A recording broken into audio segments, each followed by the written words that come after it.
আসসালামু আলাইকুম রহমতুল্লাহি ওয়াবারাকাতুহ। সম্মানিত দ্বীনী ভাই ও বোনেরা, আজকের এই ভিডিওতে সূরা আলা সহিহ শুদ্ধ করে আপনাদেরকে শেখানোর চেষ্টা করব ইনশাআল্লাহ। প্রিয় দর্শক, সূরা আলা কুরআনুল কারীমের 30 নং পারায় অবস্থিত। সূরাটি আমরা অনেকেই পারি, আবার অনেকে সহিহ শুদ্ধ করে পড়তে পারি না। তো যারা পারি না, আজকের এই ভিডিও থেকে শুদ্ধ করে আমার সঙ্গে বলে শিখে নিতে পারেন। তো প্রিয় দর্শক, যারা একেবারে আরবি পড়তে পারেন না, তারা আমাদের চ্যানেলে কায়দা পর্বের ভিডিও দেওয়া আছে, আপনারা কায়দা পর্বগুলি দেখে শুদ্ধ করে আরবি শিখে নিতে পারেন। তখন কোরআনুল কারীম অতি সহজেই পড়তে পারবেন। তো চলুন কথা না বাড়িয়ে আজকের সবক সূরা আলা শুরু করা যাক।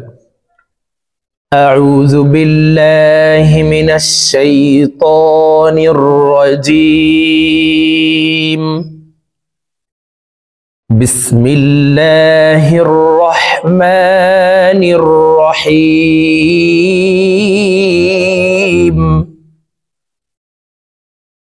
سبح اسم ربك الأعلى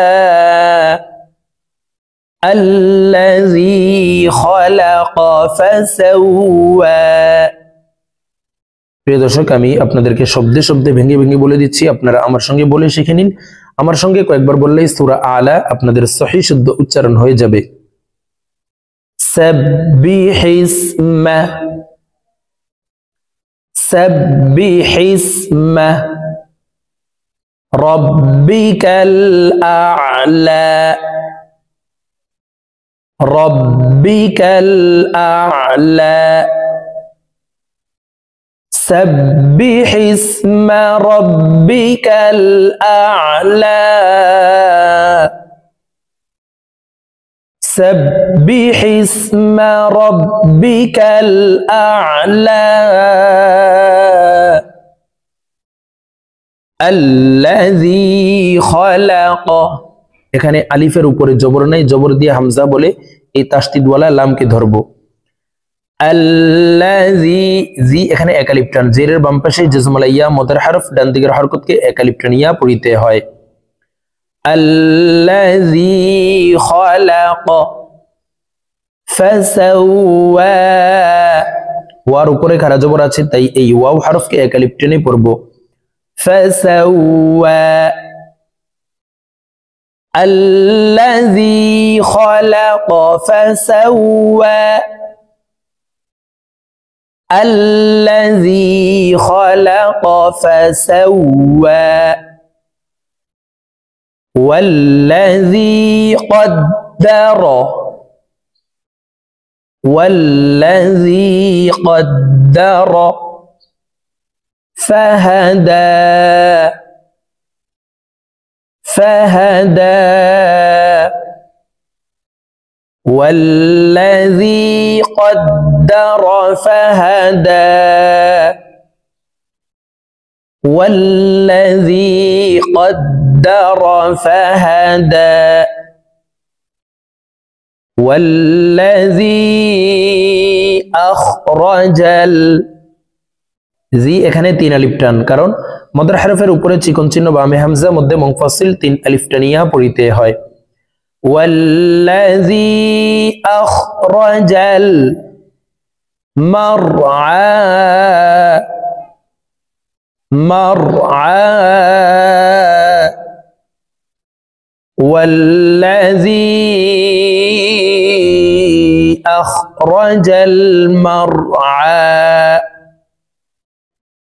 فجعله، হু এখানে এক আলিফ টান, দুই ঠোঁট গোল করে এক আলিফ টেনে পড়ব, কারণ হার উপরে উল্টা পেশ আছে। ফাজাআলাহু গুসাআন আহওয়া, গুসা এই সাকে 4 আলিফ টেনে পড়তে হবে, কারণ মদের হরফের উপরে মোটা চিহ্ন বামে হামজা, মধ্যে মুত্তাসিল 4 আলিফ টানিয়া পড়িতে হয়। গুসাআন আহওয়া فجعله غثاء أحوى سنقرئك কফ কলকলার হরফ উপরের দিকে ধাবিত করে ধাক্কা দিয়ে উচ্চারণ করব। নুন কফ পেশ নোক কলকলার হরফ 5টি, কফ, ত, বা, জিম, দাল। এই 5 হরফে জজম হইলে কলকলাহ করে অর্থাৎ ধাক্কা দিয়া পড়িতে হয়। 5টি হরফের ভিতরে প্রথম 2টি কফ, ত, এই 2টিকে উপরের দিকে ধাবিত করে ধাক্কা দিয়ে উচ্চারণ করতে হবে। বাকি 3টি বা, জিম, দাল, এই 3টি হরফকে নিচের দিকে ধাবিত করে ধাক্কা দিয়ে উচ্চারণ করতে হবে। তো এখানে প্রথম 2টির ভিতরে একটি হরফ কফ আসছে, এই কারণে এই কফ হরফকে উপরের দিকে ধাবিত করে ধাক্কা দিয়ে উচ্চারণ করব। দেখুন এইভাবে পড়ব, সানুকরিউকা, সানুকরিউকা ফালা তানসা, ফালা তানসা, সানুকরিউকা ফালা তানসা ইল্লা মা শাআল্লাহ।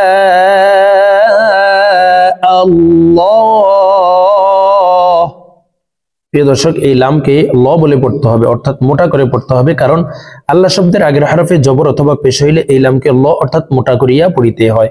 তো এখানে আল্লাহ শব্দের আগের হরফে জবর আছে, এই কারণে এই লামকে ল বলে পড়ব। ইল্লা মা শাআল্লাহ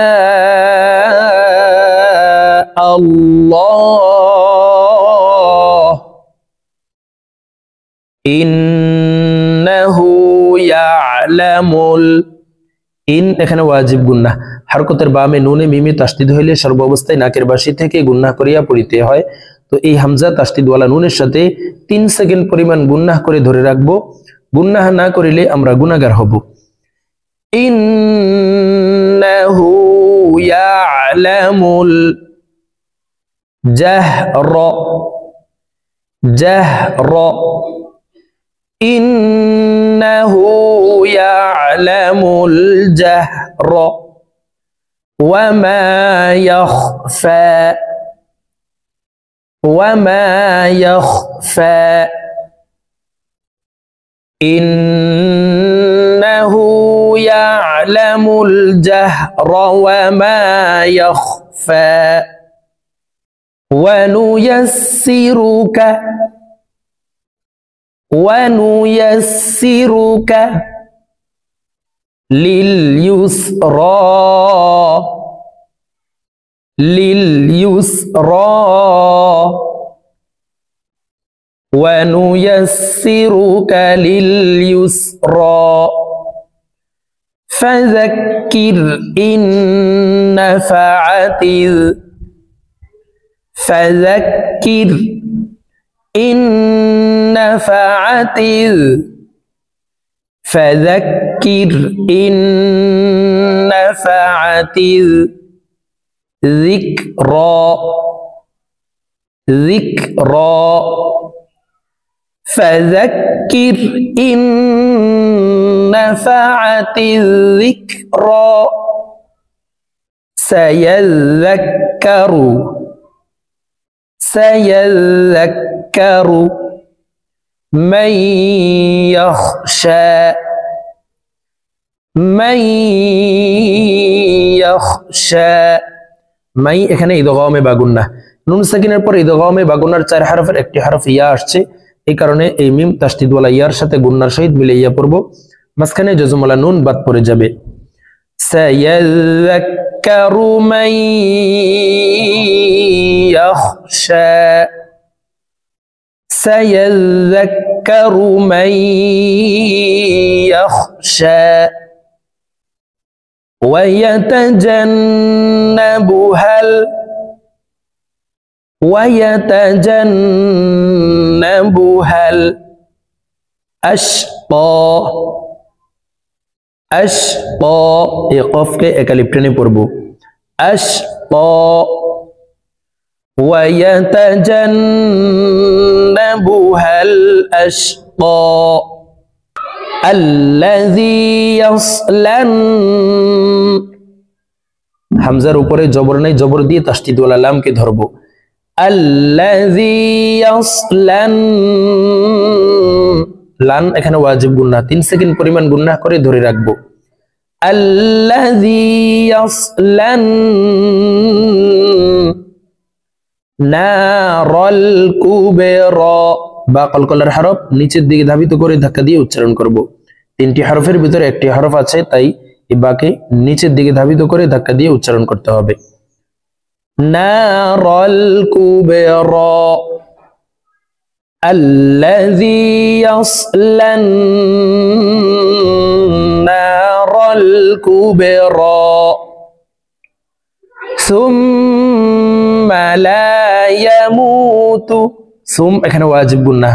দেখুন হরকতের বামে মিমের উপরে তাসদিদ আছে, এই কারণে এই পেশওয়ালা সাটি তাসদিদওয়ালা মিমের সাথে 3 সেকেন্ড পরিমাণ গুন্নাহ করে ধরে রাখবো। গুন্নাহ না করিলে আমরা গুনাহগার হব। সুম্মা লা ইয়ামুতু, মু এখানে এক আলিফ টান। পেশের বাম পাশে জজমওয়ালা ওয়াও মদের হরফ, ডান দিকের হরকতকে এক আলিফ টানিয়া পড়িতে হয়। সুম্মা লা ইয়ামুতু ফিহা ওয়া লা ইয়াহইয়া فيها ولا يحيا ثم لا يموت فيها ولا يحيا قد أفلح দাল কলকলার হরফ নিচের দিকে ধাবিত করে ধাক্কা দিয়ে উচ্চারণ করব।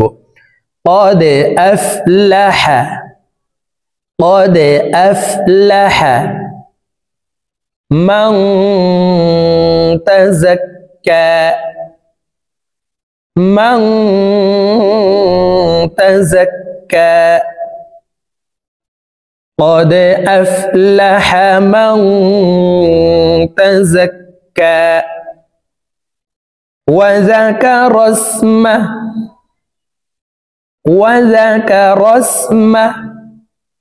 ربه فصلى ربه হার নিচে খারাজের আছে, নিচের দিকে ধাবিত করে এই হাকে এক আলিফ টেনে পড়ব।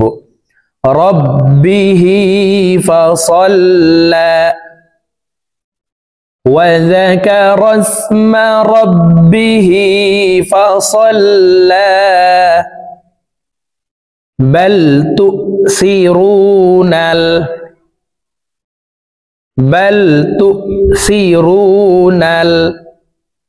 الحياة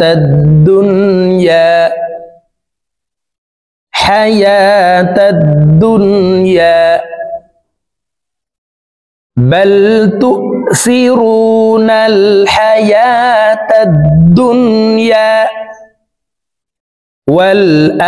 والآخرة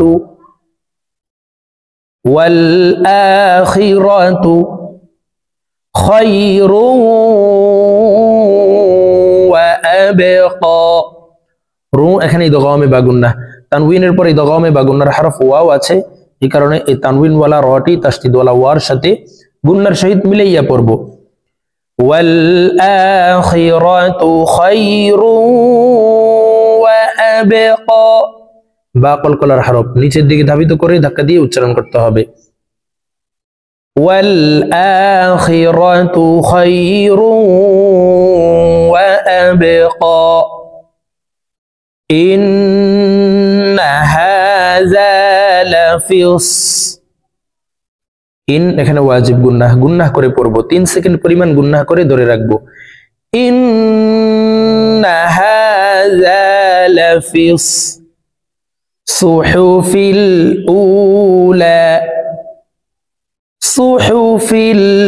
উলা ইন্না হাযা লাফিস সুহুফিল উলা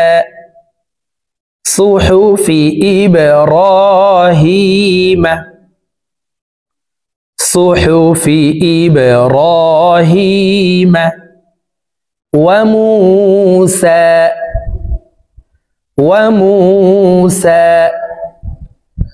صحف إبراهيم وموسى। প্রিয় দর্শক, আমি এখন সূরা আলা আপনাদেরকে একটানে রিডিং বলে দিচ্ছি। তো আমি প্রথমে যেভাবে আপনাদেরকে শব্দে শব্দে ভেঙে ভেঙে বলে দিয়েছি, এইভাবে শুদ্ধ করে শিখে তারপরে একটানে রিডিং শিখে নেবেন। বিসমিল্লাহির রহমানির রহিম সাব্বিহিসমা রাব্বিকাল আ'লা الذي خلق فسوى والذي قدر فهدى والذي أخرج المرعى فجعله غثاء أحوى سنقرئك فلا تنسى إلا ما شاء الله إنه يعلم الجهر وما يخفى ونيسرك لليسرى فذكر إن نفعت الذكرى سيذكر من يخشى ويتجنبها الأشقى الذي يصلى النار الكبرى ثم لا يموت فيها ولا يحيا قد أفلح من تزكى وذكر اسم ربه فصلى بل تؤثرون الحياة الدنيا والآخرة خير وأبقى إن هذا لفي الصحف الأولى صحف إبراهيم وموسى صدق الله العظيم.